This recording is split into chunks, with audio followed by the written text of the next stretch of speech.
По овие неколку рекламни пораки, почитувани гледачи, се враќаме повторно во живо студиото на ТВ каналот ВИС. Ја следите емисијата Дневна соба и време е за нашиот денешен гостин во оваа емисија.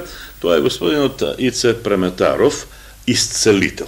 Господине Преметаров, добар ден и добро дојдовте во Дневната соба на ТВ каналот ВИС. Добар ден, чест ми е да ви бидам гостин. Така. Ова емисија се вика Дневна соба. Што обично Ице Преметаров прави во својата дневна соба? Јас се занимавам со мастерство и веќе едно 9 години ја работам оваа работа. Предпоставувам, тоа не го правите во дневната соба, имате специјална соба за тоа. Да. Но што правите во слободното време, вака да го започнеме разговорот? Потоа ќе поминеме на мастерството и на исцелителството. Што правите во дневната соба, бидејќи емисијата се вика Дневна соба? Јас обично пијам кафе, гледам телевизија, се одмарам и така натаму. Но обично се одмарам во мир и тишина, ретко гледам телевизија, пијам кафе може би еднаш дневно. Така, значи водите здрав живот, така. Да. Добро, кога ќе речеме исцелителство, што треба да подразбираме под овој термин? Според мене, исцелителството може да се подели на два дела, на телесно и на духовно. Така. Мојата сфера на работа е во телесното. Така. Духовното го абстрахирате. Да. Така. Кога ќе речеме духовно исцелителство, што тогаш подразбираме? Според мене духовно исцелителство е со таа работа треба да се занимават луѓето кои што веќе, да кажеме, студираат теологија или се монаси или така нешто. Така. А телесното?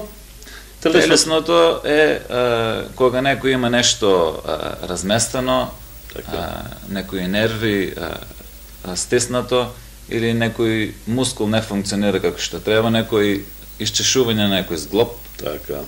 Добро, кажи ми од кога кај тебе, ајде малку околу историјата на твоето занимавање со телесното исцелителство. Од кога датира тоа? Колку време го работиш ова? Ова го работам од мојата 28 годишна возраст, значи сега сум едно 36 години. Така. И има некои измени во мојот начин на работа во текот на тие 8-9 години. Имаш свој развоен пат, предпоставувам. Да, имам развоен пат. 2003 година, па се до лани, летниот период, тоа го работев во Грција, во еден реномиран хотел ресорт Сани Бич. Тоа се наоѓа на Халкидики.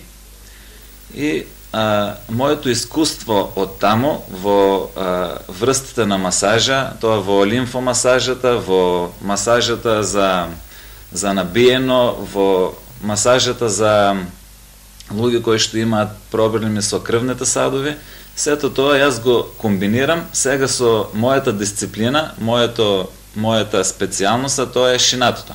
Така. И исчашено. Исчашено, да.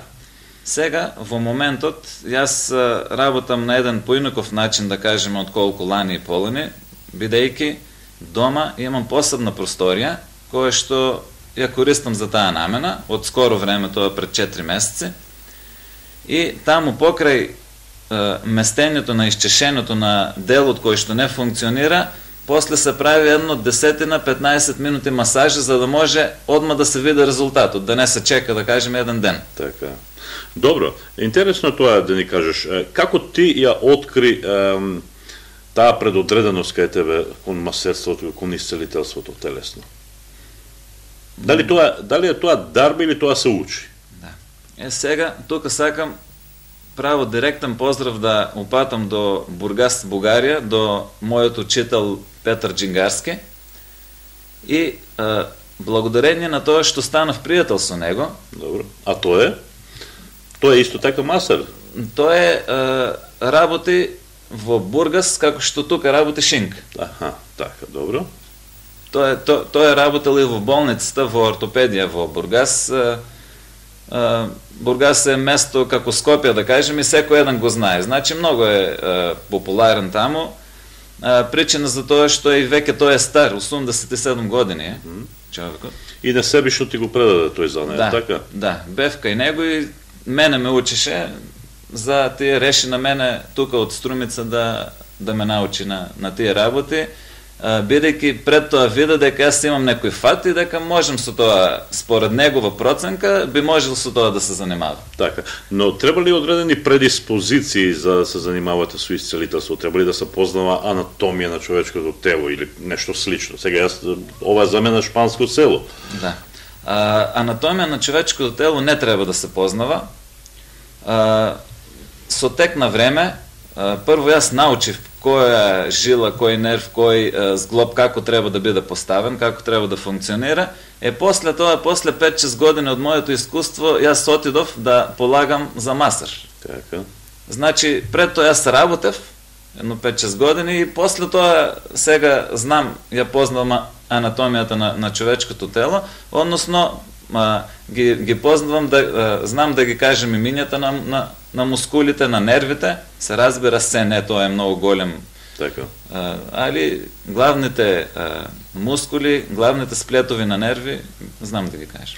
Така, се чувствуваш ли како успешен во таа област? Се чувствувам многу успешен и затоа се оддадов на тоа. Друго ништо не работам, тоа е мојата специјалност и бидејќи знам, оти разбирам и сигурен сум во тоа што го работам. Да, им помагате на луѓето, така. Добро, медицината има негаторски малку став околу ова што вие се занимавате. Имате ли некои допирни точки или заеднички јазик? Имам допирни точки, нема до сега проблем од никој доктор направено за таква работа. Мислам, директно на мене нема ништо кажено. Не сум не слушнал од некој да ми пренесе нешто во таа смисла. Иначе сакам да кажем дека медицината и мастерството се разделени поими.